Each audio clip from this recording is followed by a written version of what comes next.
Okay, folks, so I just want to remind everyone that there are two steps to this teaching.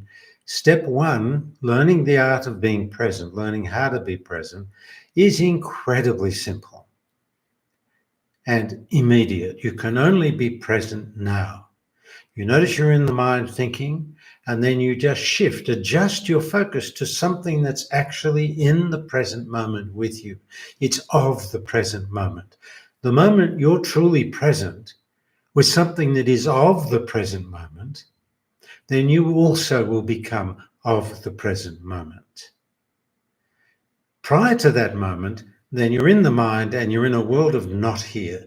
So awakening is really awakening from the world of not here, which is the world of the mind, a world of illusion and separation, into the world of here now. So it's from the world of not here into the world of here now, from the past and future to the present, from separation to oneness, from illusion to truth. That's step one, and it's really worthwhile recognizing how simple it is to be present. Now, step two is a little more challenging. We humans have been habituated to living within the world of the mind in a state of separation for so many lifetimes. We're habituated to living in that world, a very limited level of consciousness, a dangerous level of consciousness, really. If we continue living in the world of the mind, the world of illusion and separation, it's quite likely we'll take ourselves to the very edge of our own demise as a species on this planet. So it's very important that we bring consciousness to the nature of the mind and ego. Who am I when I'm caught in the dream? How do I get caught in the dream? What are the obstacles to presence? How do I free myself and become present? Because any moment you're truly present, you are an awakened being. Okay, so there's a lot of material in the previous episodes of being present with Leonard. So if you're not sure what I'm talking about, go back and watch some of those earlier episodes. That's my best suggestion. I have quite a few questions that I'm going to attempt to answer, given how much time I have. The first question is from Stacy. Hello, Leonard. It has been magical listening to you and watching your videos. I've been trying to escape the nightmare in my head for many years, and you are the only person that has finally made sense to me on awakening. My question is, what are your thoughts and advice around depression and anxiety, as I have suffered from them both for a while now? Now, the truth is many people suffer from depression, or at least some form of, maybe even a mild form of depression, and many people experience anxiety on a continuing and regular basis. So what do we do about that? Well, it really begins with presence. So those moments where you're not feeling too depressed and you're not feeling anxious, that's when you choose presence, even if it's for 3 or 4 seconds. But learn the art of really being present with something that's here in the moment, and then become very, very deeply present with that. As I said, even for 3 or 4 seconds, 10 seconds, 30 seconds, it doesn't matter. That's when you're not feeling anxious. You don't have an issue. You don't have a problem. In fact, your dream is going along quite smoothly. That's when you say, let me come to presence. Let me honor the present moment by being present. So that's the first thing. Now, regarding depression, and I know that this is not the only cause of depression, because there are causes such as chemical imbalances within the brain. I'm certainly not an expert on any of that, nor would I want to be, to tell you the truth. However, what I've experienced, what I've witnessed in working with people for almost 40 years, is that depression is often caused by or a result of repressed anger. So if you can find your way into conscious and responsible expression of anger, where you let anger be all that it is, but you don't get lost in its story, then that will basically leads you out of depression. I'm not suggesting you should ever dump your anger on anyone. It's between you and God. It's between you and your own soul. So your responsibility is to find a way to liberate all the repressed anger within you from your past. A lot of it begins in childhood, very early childhood. Sometimes it goes into other lifetimes, previous lifetimes. But then once it's there, starting in childhood or even previous lifetimes, once it's there, then we're sort of adding to it year after year. Each time we repress anger, we're adding to it until we finish up being so depressed because we've got everything bottled up so deeply. Underneath the anger is the hurt and sadness and pain. Underneath the hurt, sadness and pain are the unfulfilled needs from your childhood. Underneath that is a little bit of fear. Fear of dying, fear of the unknown, fear of not knowing. So my suggestion with anger, with depression, is to liberate any anger repressed within you. And we all have plenty of it. So it's a bit of a journey to go through, but I've developed the anger meditation. I'm not going to go into that right now, but the anger meditation is quite useful in liberating repressed anger from your past, as long as you do it correctly. And to do it correctly means it has to be playful and fairly silly. Anger is really silly. Anger is really ridiculous. Anger wants to kill for the slightest hurt, but you're not allowed to, so you bottle it, you push it down. So allow the anger to come up, allow the expression to come up, let anger kill whoever it wants from the past. Whoever hurt you, kill them off 3 times, 4 times, be creative, throw them into a pond full of crocodiles. Just don't dump the anger towards any person in physical form. In fact, even before you start the anger meditation, you could say to God, God, I'm about to do the anger meditation. I know you want me to liberate the repressed anger, so please make sure it doesn't get on anyone. This is not intended to reach anyone in anyone. I just want to express and liberate the anger repressed within me and give the anger repressed within me an opportunity to be all that it is, which is completely ridiculous. You didn't say hello to me when you logged on. You die. That's anger. That's how crazy it is. But we keep it bottled up because it's that crazy. Okay, now regarding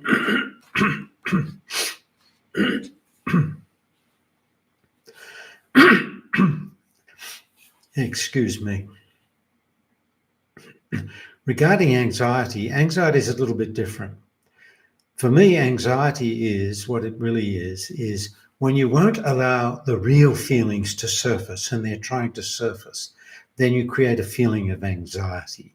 And what feelings might want to surface, particularly if they're triggered: anger, hurt, sadness, pain, unfulfilled need, and fear. When you repress these, what I call these primary feelings, you create a space within you, and that space within you is anxiety.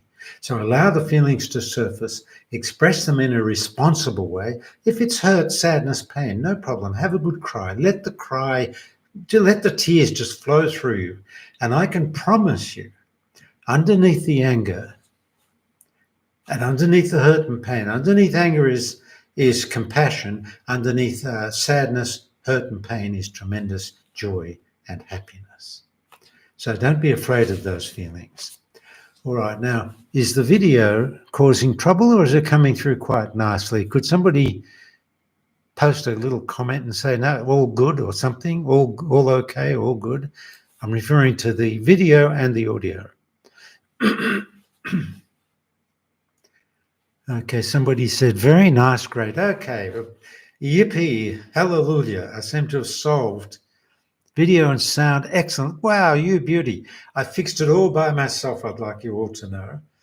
What did I do? Okay, well, I connected Ethernet rather than Wi-Fi. That made a difference. And I turned off all the other instruments, all the other devices.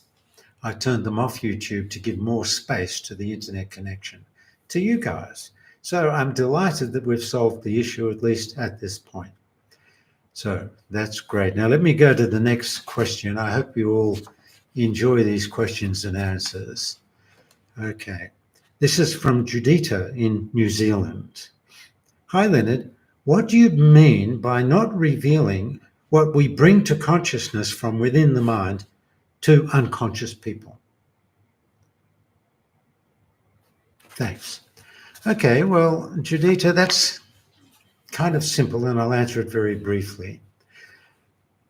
You know, it takes a lot of courage and honesty to reveal to yourself, to bring to consciousness all the things that you've been hiding from yourself, the limiting beliefs, the repressed feelings. If you're jealous, if you're competitive, if you're very, very me kind of person. We keep it all hidden because we don't want people to really see who we are, or they might not like us, or even worse, they might not love us. So we keep so much buried in the unconscious regions of our mind about who we are, who we've become. We don't really want to look into the mirror that is our life and our relationships. But we have to. If you want to awaken, honesty is one of the keys to awakening. It's one of the primary keys to awakening.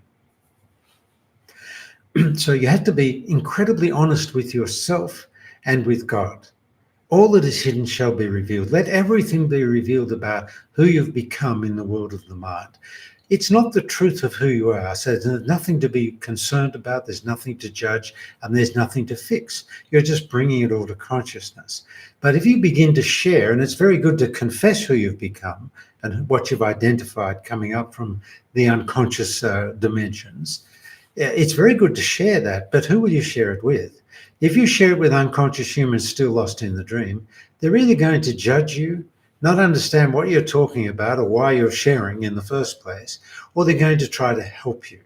They'll feel sorry for you. Oh, you poor thing. I didn't know you've judged yourself so harshly. I'm so sorry. Of course, they're totally unaware how much they judge themselves.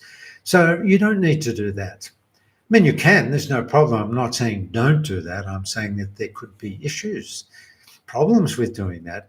So who should you confess to? Well, you can close your eyes and confess to God within you. Where is God within you? It's so simple. God exists at the very, very heart of silence, at the center of your being. You can't say exactly where that is. It's not the heart. It's just the center of your entire being. Where is that? The very heart of silence at the center of your being. Intuitively, you don't need to think about it. You just know. So that's where you speak to. You speak to God as the silent presence at the very center of your being. Now, if you want, you can also find a tree or a flower or anything in the present moment and confess to that. You would be amazed how effective that can be. You can confess to a chair, to a door handle. It doesn't matter what you're confessing to. But you must be present and honest as you're confessing your humanness. You're not judging yourself, or if you are judging yourself, you confess that too. Not only am I this, that, and that, I'm also judging myself for being this, that, and that. So there's no problem anywhere, really. Just keep revealing and confessing, but confess to anything within the present moment and of the present moment. Now, if you can find a human being that is present and knows how to be present, no problem. Confess to them. But if they try and advise you, just tell them, I don't need that. I just need an opportunity to confess and own, acknowledge, confess, and reveal whatever's showing up within me. So if somebody is present with you and you're confessing, you're going through a process of confession, you're very present with each other. You're looking into the eyes of your confessor. I think that's what it's called. And your confessor is very present with you. You're very present. You're sharing what you've become aware of. At the end of all of that, the person you're confessing to really should just say one thing. Thank you for sharing. It needs to be very honored, because to share honestly and authentically about your humanness is a very courageous and life-transforming and awakening step. So that's all I can say about that. So Judita, just get into the habit of bringing all your repressed feelings into consciousness. Allow your feelings expression, and the anxiety will disappear.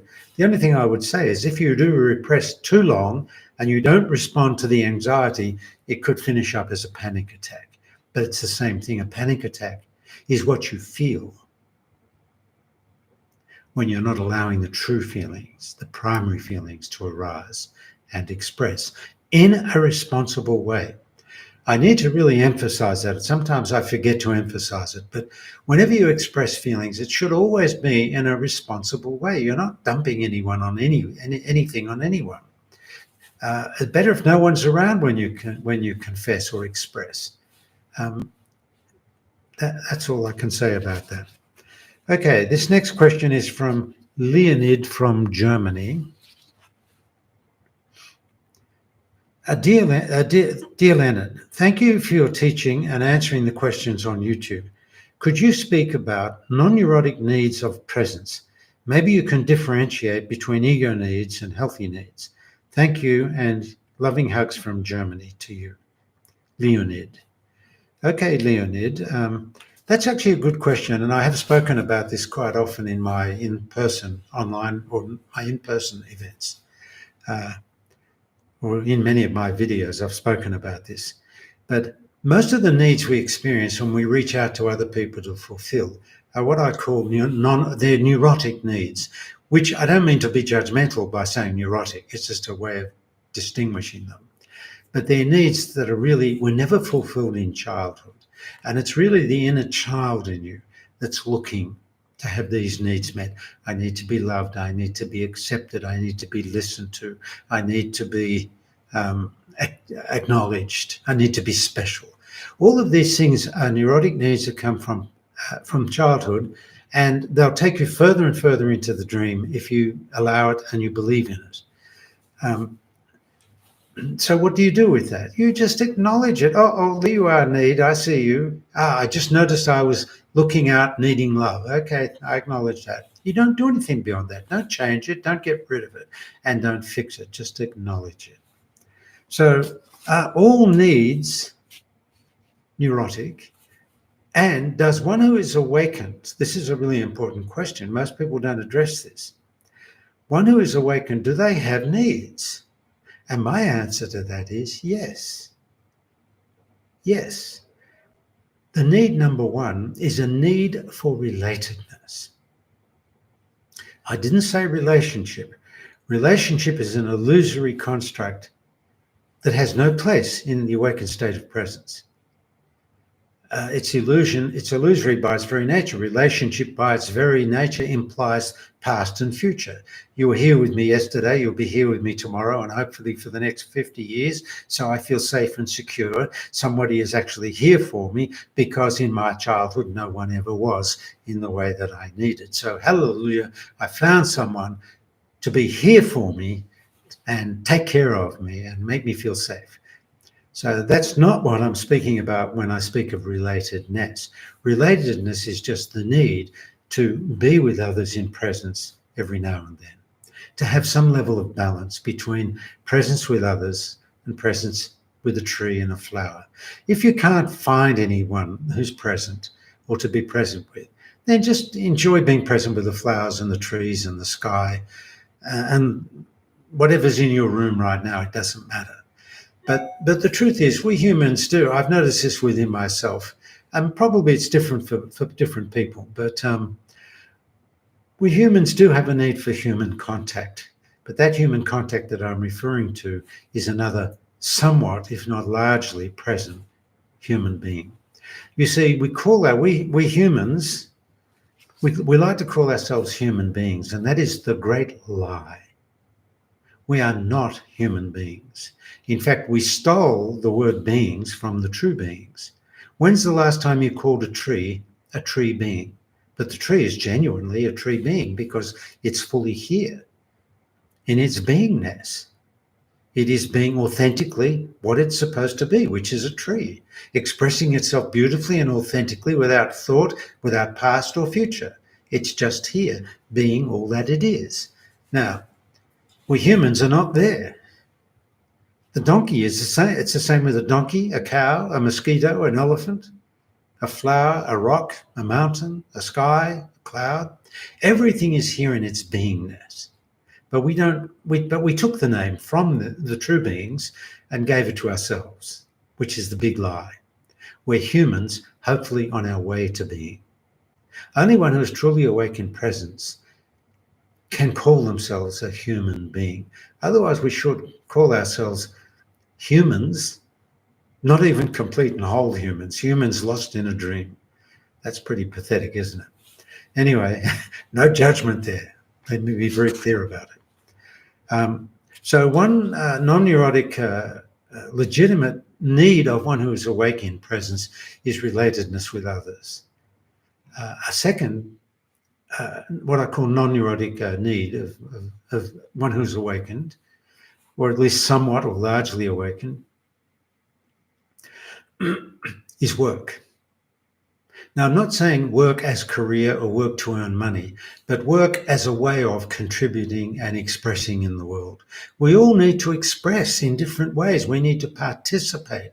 If you're in a Buddhist monastery, no problem, but go and wash the dishes. Do something useful with yourself. Don't just sit around meditating. You've got to balance it up with expressing who you are in the world by being active and engaged, but not losing yourself in that world, not getting involved in the world of past and future. You can play in the past and future as you do your work, but then come back to presence. Never really disconnect from presence.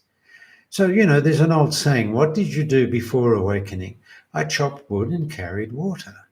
Well, that's great. 1,000 years ago, that's great. In the days of Buddha, that was great. In the days of Jesus, that was great. Chop wood and carry water. Good. Somebody had to do it. Of course. They didn't have taps. You couldn't go to the local supermarket. If you wanted to put on a fire, you chop your own wood.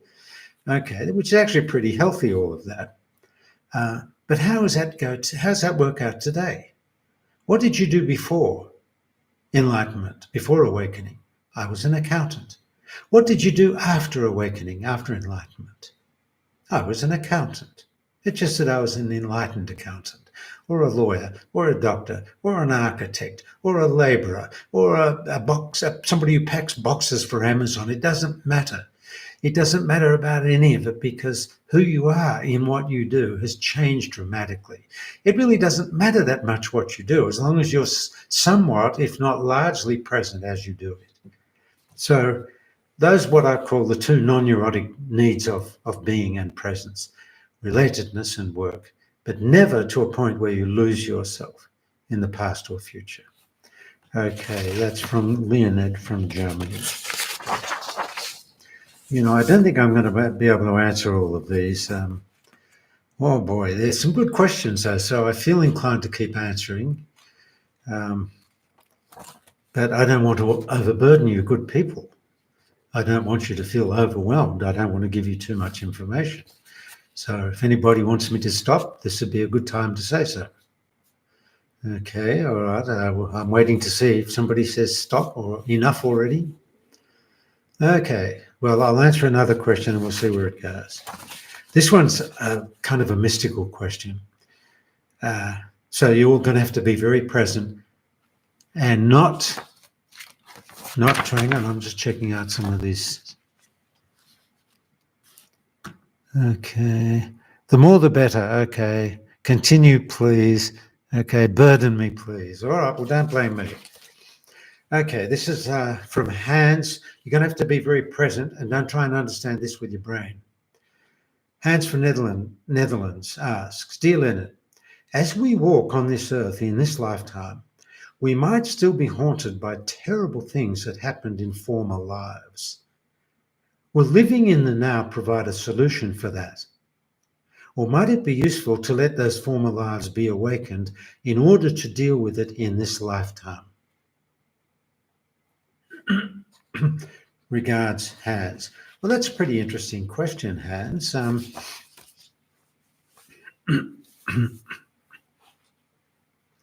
Well, first of all, it's true at least from my perspective, it's true that we have all lived many, many, many lifetimes. And some of those lifetimes we have suffered terribly. And we haven't always been nice people either in those past lifetimes. Sometimes we've been the abuser.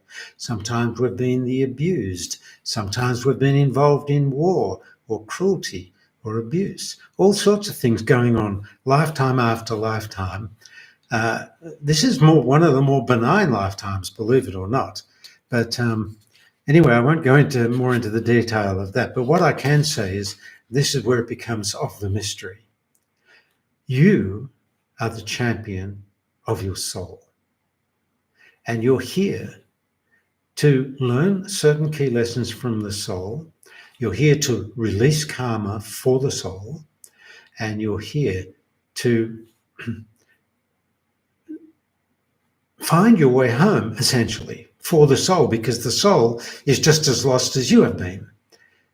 In fact, the soul's degree of lostness in its dream is identical to your degree of lostness in this dream, in this lifetime, in your dream in this lifetime. So your past lives are almost like the inner child. They exist within you. They're a part of your dream. It's just they extend beyond this lifetime. Now, here's the interesting thing. All your past lives have been on the same journey as you, whether they knew it or not. Now, check this out. Here you are. Find that you're on a path of awakening. You're finding your way to the present moment. You're finding your way home to oneness, love, and truth. You're finding your way home to God. You're liberating yourself from the dream that your soul, has been lost in for so many lifetimes. You are the one finding the way home for the soul. And as you find your way home, as you become more and more present, as you arise in mastery of the mind and ego, until one day you suddenly, this is it. This is what I've been looking for lifetime after lifetime. This. They're really the only words that can describe it. This. There's no limit to it. This moment, oneness, love, truth.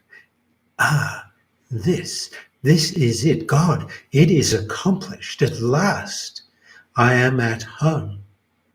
I am at home in the world of now. Now, as you open up to the level of consciousness that I just shared with you, all your past lives are coming home with you. In this way, you truly are the champion of your soul and all your previous incarnations. None of them prior to this lifetime, not one aspect or dimension of you, not one lifetime you've experienced in the past have you gotten to this point. But here you are at this point. And in this way, you are the champion of the soul. And when you really do liberate yourself from the dream and settle fundamentally into presence, all your past lives come home with you. Now, if that's not beautiful beyond anything we can imagine with the mind, I just don't know what is. So, you're an amazing champion. You don't realize that you are, number one, a champion of your own soul. The soul cannot find its way home without your endeavors in this lifetime. It's not possible. I'm not going to say why, but it's not possible. You have to be in physical form. You have to be embodied, living out your life over this lifetime if you're going to find your way home. Because there has to be a balance between the formless dimensions of you and the world of form, the formless and the formed dimensions within you. There has to be a balance. Therefore, you have to be in physical form. So, you truly are the champion of your soul. I'd give yourself a little pat on the back right now. But not only are you a champion of your own soul, let's take it one step further. I can promise you, without any hint of a doubt, that you are also a champion of God. You are not a child of God. You are a champion of God. And you have embarked upon this extraordinarily difficult journey in service to God. And the ultimate goal is the journey from heaven, which is where we all began, to the realization of heaven on earth. You volunteered for this journey, even if you don't remember doing so. Okay, so don't think about any of what I've just said, because it'll just take you into the mind. But just be present with me as I said. Well, it's too late now, I've already said it. But you can watch the replay and be present with me as I say it. Just be present and feel what I'm saying. Be present as I speak. Just as I am present as I speak, you be present as you hear. Because the speaker and the hearer, the one listening, are one in the expression of truth. Let's not get confused about it. The student and the teacher are one. The speaker and the hearer are one in presence. Not when you're in the mind, everything changes there, but in presence. There is nothing other than equal. There's no above and below. There's no better or worse. There's no good or bad. There's no success or failure. There's only I am here.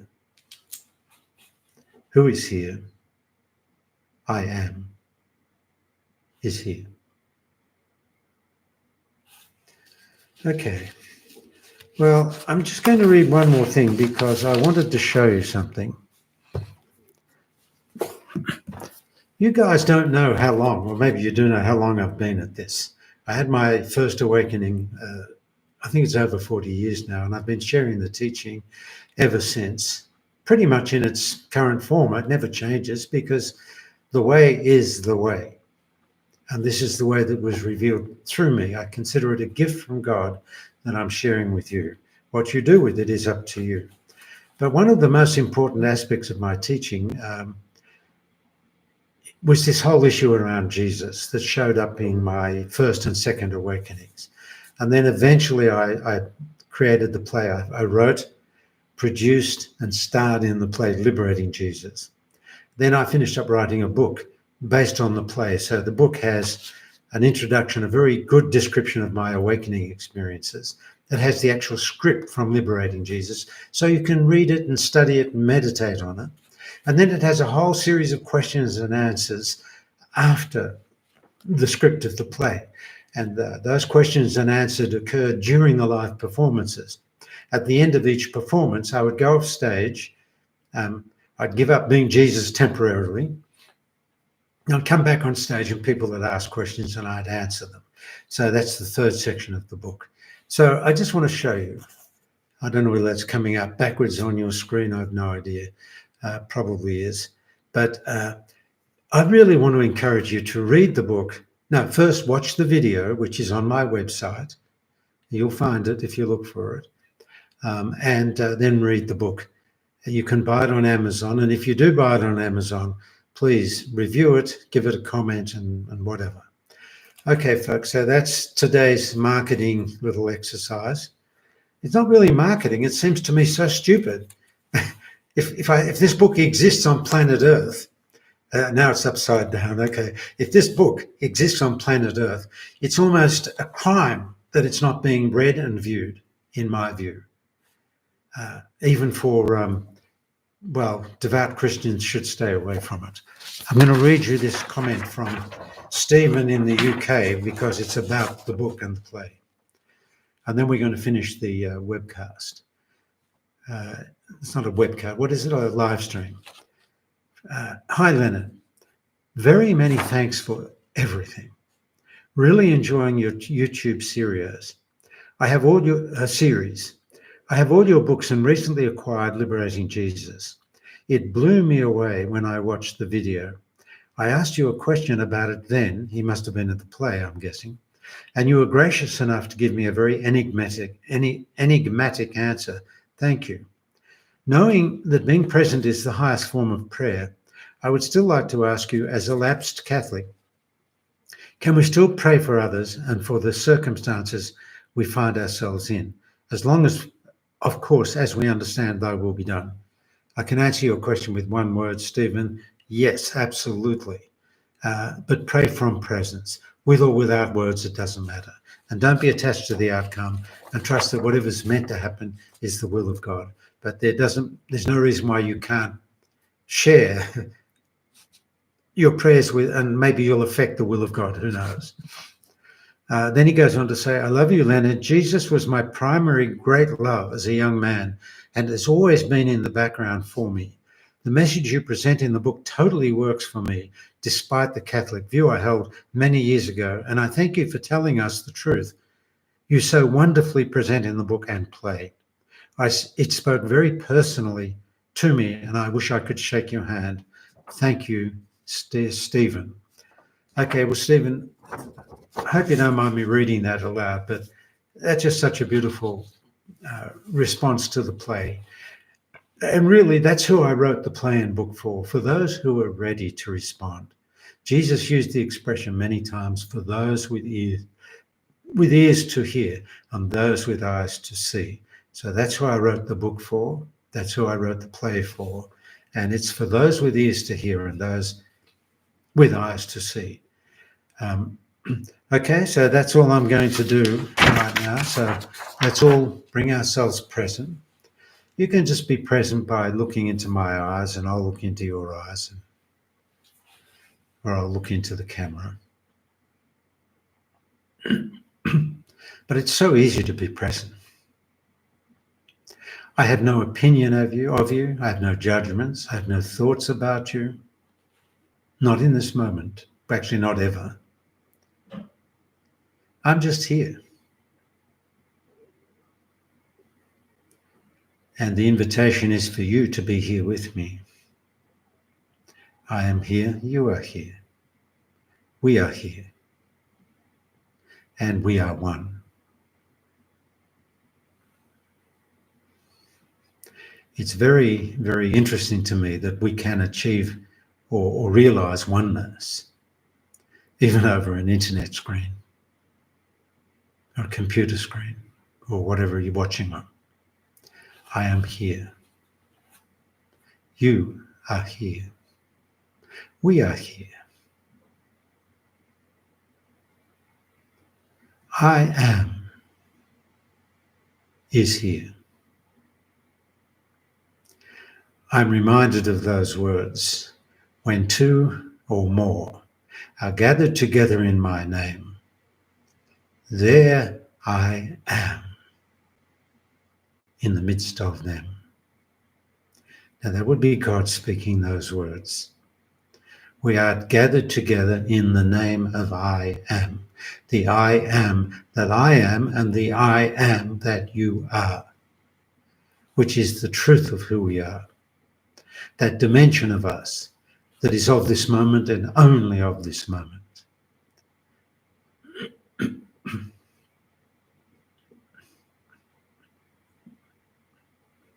As you settle into presence, as you relax into presence, the true master is arising from within. Who is the true master? I am.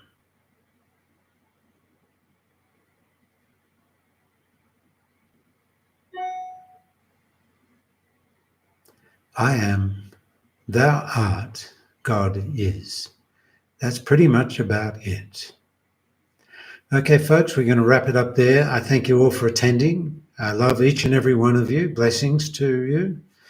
Go out and buy that book, please, and watch the play. And let's spread the word. Let people know that they can tune into these webcasts. Okay. All right, everyone. So thank you, and I will see you next time.